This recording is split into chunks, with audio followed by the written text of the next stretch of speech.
एक बार एक शिष्य से किसी ने सवाल किए, तुम्हारे आराध्य कौन है?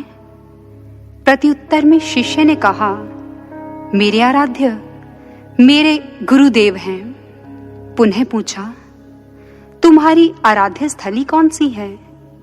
शिष्य बोला, मेरे गुरुदेव के पावन श्री चरण हैं। अच्छा, यह बताओ मंत्र कौन सा जपते हो?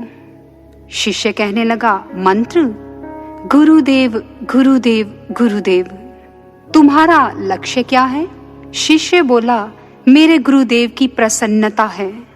अरे, तुम कौन से पंथ से संबंध रखते हो? शिष्य ने कहा, गुरुदेव। अरे भाई, क्या मतलब सब गुरुदेव? शिष्य बोला, हाँ, मेरा इष्ट, मेरा पंथ, मेरी पूजा, मेरा सब मेरे गुरुदेव ही हैं। क्योंकि एक शिष्य का उसके गुरुदेव के अतिरिक्त अन्य कोई रिश्ता नहीं हुआ करता। ऐसा ही जीवन का एक सच्चा अनुभव है श्री गुरु रामदास जी की शिष्या सेविका का, जिसके पति की मृत्यु हो जाने पर सभी संबंधी उसकी पार्थिव देही को अग्नि की भेंट करने की तैयारी कर रहे हैं। चारों ओर विलाप हो रहा है, परंतु सेविका वह बिल्कुल स्थिर है और आंखें मूंदे अपने गुरुदेव का ध्यान कर रही है। आज चाहे दुनिया उसे बुरा भला कह रही है, परंतु इस घोर दुख की बेला में भी उसके हृदय में केवल गुरुदेव की ही याद है। और जिस मार्ग से उसके पति को ले जाया जा रहा है, उसी मार्ग में गुरुदेव का आश्रम है। जिस समय सेविका की नजर गुरु आश्रम पर पड़ी, तो वह उस भीड़ को काटती हुई वहां पहुंच गई। जैसे कमल की जड़ों में कीचड़ है, फिजाओं में मंडराते भंवरे और रंग बिरंगी तितलियां, परंतु उसे इन सगे संगियों की खबर ही कहां। वह तो बस सूर्य का है, क्योंकि सूर्य ही कमल का आधार है। ऐसे ही सेविका के जीवन का आधार भी उसके सूर्य रूप सतगुरु हैं। भीतर पहुंची तो क्या देखा, गुरुदेव तो ध्यान में लीन हैं। उनके दर्शन पाते ही सेविका की आंखों से आंसुओं का सैलाब उभर आया और भीतर से प्रार्थना उठी, हे गुरुवर, मुझे दुनिया के उलाहने सहने की शक्ति दो। मेरा विश्वास ना डगमगाए। अब तक मैंने संसार के लिए बहुत जिया, परंतु अब मैं आपके लिए जीना चाहती हूँ, केवल और केवल आपके हाथों का यंत्र बनकर। एक श्रेष्ठ शिष्य यही कहता है, प्रभु तेरी रजा में है मेरी रजा, निस दिन तुझको ही ध्याया करूं। जिस हाल में राखो खुश हूं मैं, गुणगान तुम्हारा गाया करूं, गुणगान तुम्हारा गाया करूं। एक सच्चा शिष्य वह संसार का नहीं, अपितु करतार का होना चाहता है। वह भगवान को ही मांगता है, संसार को नहीं। और आज इन्हीं भावों से सेविका क्या कहती है, यदि मैं लिखूं तो शब्द आप ही हो, यदि मैं बजूं तो स्वर आप ही हो, यदि मैं जीऊं तो प्राण आप ही हो।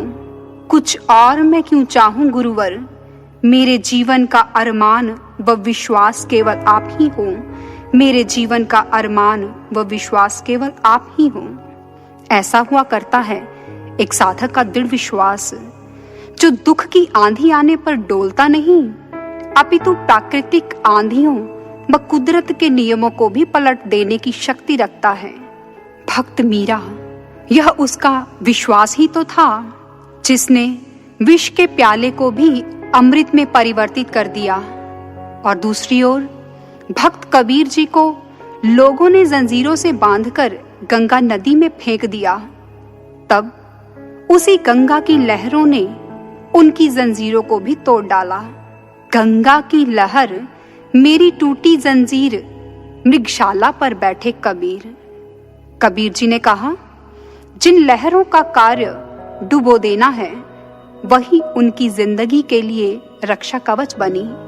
क्योंकि एक भक्त के अटूट विश्वास के आगे प्रकृति भी हस्तक्षेप नहीं कर पाती। और आज इसी अटूट विश्वास के सहारे सेविका अपने दुख को नजरअंदाज करती हुई गुरुदेव की शरण में पहुंची।